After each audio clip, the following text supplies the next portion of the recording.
মসজিদে জামাত চলে, কি চলে? মুসলমানের বাচ্চা ওই মসজিদের সামনে দিয়ে হেঁটে যায় না, যায় না? মসজিদে আজান চলে, ওই মসজিদের সামনে দিয়ে আমার স্ত্রী, আমার বউ, আমার মেয়ে মাথাতে বেপরদা হয়ে হেঁটে যায় না, যায় না? এ কি মুসলিম? একটা মসজিদের সামনে দিয়ে হিন্দু নারী হেঁটে যায়, মাথাতে কাপড় থাকে না, এর পরিচয় কি? হিন্দু। একটা মসজিদের সামনে দিয়ে যখন জামাত চলে তখন হেঁটে যায় একটা হিন্দু পুরুষ, তার পরিচয় কি? হিন্দু। এখন কথাটা শুনেন, জামাত যখন চলে, যখন আজান হয়, আপনি আমি কিভাবে পারি ওই মসজিদের সামনে দিয়ে হেঁটে যেতে? লজ্জা লাগে না? এই ভাই, লজ্জা লাগে না? আপনি মরবেন না? কাকে এত বাহাদুরি দেখাচ্ছেন? কারে এত বাহাদুরি দেখাচ্ছেন মিয়া? আপনার মৃত্যু হবে না? আজকে আপনার বাবা চলে গেছে, আপনার দাদা চলে গেছে, আপনার নানা চলে গেছে, নানি চলে গেছে মিয়া। আপনিও একদিন কোন দিন ওই বিছানাতে শুয়ে থাকবেন, উঠতে পারবেন না। আপনার কোন দিন মৃত্যু হয়ে যাবে আপনার স্ত্রীও বুঝতে পারবে না। একজন মানুষ যখন মরে যায়, একজন মানুষ যখন দুনিয়া থেকে চলে যায়, কোটি কোটি টাকার মালিকও যদি হয়ে যায়, তার স্ত্রী একটা দিন তার কাছে থাকতে চাইব? মানুষ যখন মরে যায়, মানুষের যখন মৃত্যু হয়ে যায়, ওর স্ত্রী, নিজের স্ত্রীও তার পাশে থাকতে চায়? খালি স্ত্রী কেন, স্ত্রী যদি মরে যায় স্বামীরা থাকবে? স্বামীরা তো আর একটা বিয়ে করার জন্য রেডি। কি করার জন্য রেডি? এক কথা বলেন, কি করার জন্য রেডি? মরেছে তো মরেছে, যাক। কিন্তু আপনাকে আমি যেটা বোঝাচ্ছি,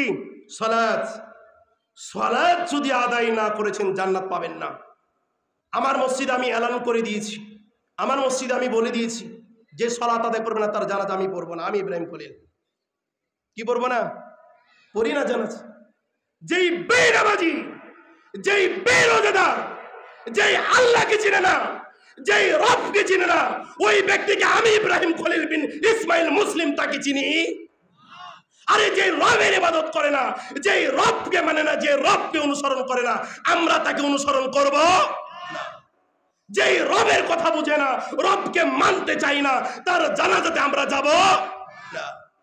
সে যত বড় নেতা হোক, সে যত বড় ধনী হোক, যদি মরে যায় বেনামাজি হয়ে থাকে, আপনি পরেশগার হয়ে থাকলে তার জানাজাতে উপস্থিত হতে পারবেন? জান কেন? একটা বড় লোক মারা গেলে 10 দিন ধরে এলান চলে। 10 দিনটা একটু বেশি হয়ে গেল, 2-3 দিন। কয় দিন? অমুক গ্রামের অমুক ব্যক্তি এমন সময় মরেছে, তেমন সময় মাটি হবে। অমুক অমুক অমুক অমুক অমুকের ছেলে, পদবী কতগুলা? অমুক অমুক অমুক অমুকের ছেলে। খুঁজতে খুঁজতে যান, এক ওয়াক্ত সালাত কোনোদিন আদায় করেনি। আছে না নাই? আরে খুঁজতে যান, তার খুঁজতে খুঁজতে খুঁজতে খুঁজতে যান, ওই বেটা কোনোদিন পশ্চিম দিকে তাকায়ে দেখেনি। এমন নেতারা আছে না নাই? তারা যদি মরে, ওই জানাজার জন্য মাইকিং করা হয় না? হয় না? হয়তো গ্রামগঞ্জে হয় না ভাই, শহরে হয় না। কোথায় হয়? শহরে। সেই মাইকিং যেভাবে আপনারা তাফসিরের জন্য প্রচার করেন, ঠিক এভাবে কিন্তু মাইকিং করা হয়। তো এটা কি জায়েজ? এটা কি করা যাবে? আরে মরেছে, তাকে মাটি দিয়ে দাও।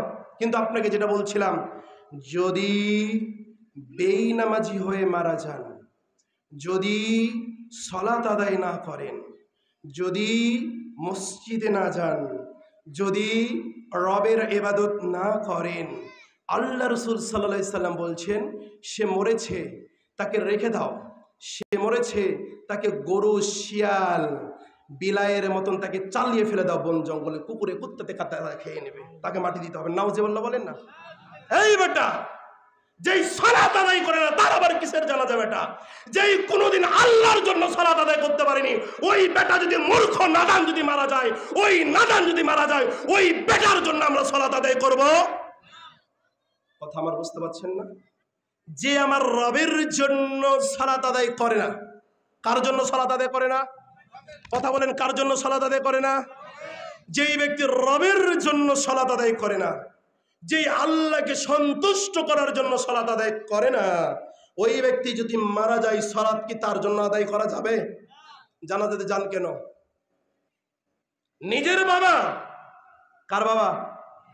নিজের বাবা যদি মরে যায়, আর নিজের বাবা যদি সালাত আদায় করে না থাকে, নিজের বাবা যদি সালাত আদায় করতে না এসে থাকে, ওই নিজের বাবার জানাজাতে উপস্থিত হওয়া যাবে না।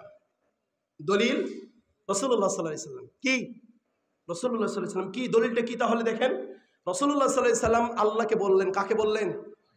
আল্লাহকে। যে ইয়া আল্লাহ, ইয়া রব, আমি আমার বাবার কবরটা জিয়ারত করতে যেতে পারি? জিয়ারত মানে বুঝেন তো কি? আল্লাহুম্মা আমিন ইয়া রাব্বুল আলামিন। হুজুর বলে না, বলে না? যার বাবা মরে সে কাঁদে না, হুজুরই কেঁদে শেষ। আছে না নাই এমন হুজুর গো? আপনাদের দিকে নাই, আমাদের দিকে আছে। গাজীপুরে বেশি পীর আছে। কি আছে? পীর আছে, এটা জানি। উরস হয়, উরস বুঝেন আপনারা?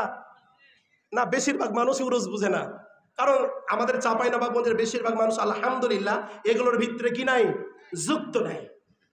কিন্তু গাজীপুরের মানুষ উরস কি জিনিস ওদেরকে না বলে তাহলে উ শব্দটা যে উচ্চারণ করেন ওরা উরস বলে ফেলবে। জানেই যে উরস একটা মজার জিনিস। তো প্রিয় ভাইরা আমার, যে কথা বলছিলাম, যে বাবার কবরের পাশে যে কান্না করে কে?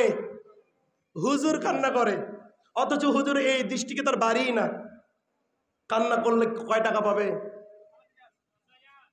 10,000 না, 500 টাকা পাবে। আরে মিলাদ পড়াই না, মিলাদ পড়াই না। আমি মিলাদের পক্ষে বিপক্ষের কথা বলছি না, বাট হুজুরেরা কি করে সেটা আমি আপনাকে বলছি। হুজুরেরা বাবার কবরে যাওয়ার পর সন্তান দাঁড়িয়ে থাকে। কে দাঁড়িয়ে থাকে? 2-3টা সন্তানও আছে তার, যার বাবা মারা গেছে। সন্তানেরা হাত তুলেছে, হুজুরও হাত তুলেছে। হুজুর এমন ভাবে দোয়া করতে করতে কান্না করা শুরু করে দিয়েছে। ওই সন্তান খালি খুশমুস, কখন হুজুর দোয়া ছাড়বে, কখন বাড়ি যাব, এমন সন্তান আছে না নাই? আছে।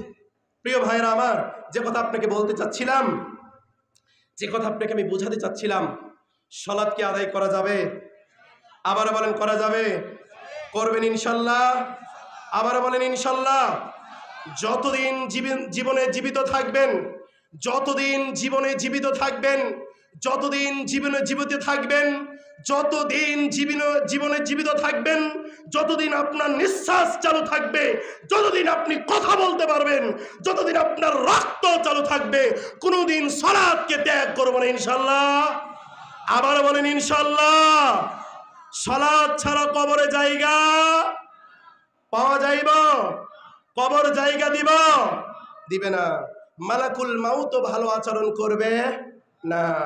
এই জন্য বলি, আমরা যতদিন বেঁচে থাকবো সালাতকে কোনোদিন ছেড়ে দিব না। তবে সালাত যদি আদায় করি, জুয়া খেলতে পারবো? এই বন্ধু, সালাত কি? বুনিয়াল ইসলাম আলা খামস। ইসলামের খুঁটি কয়টা? কথা বলেন, কয়টা?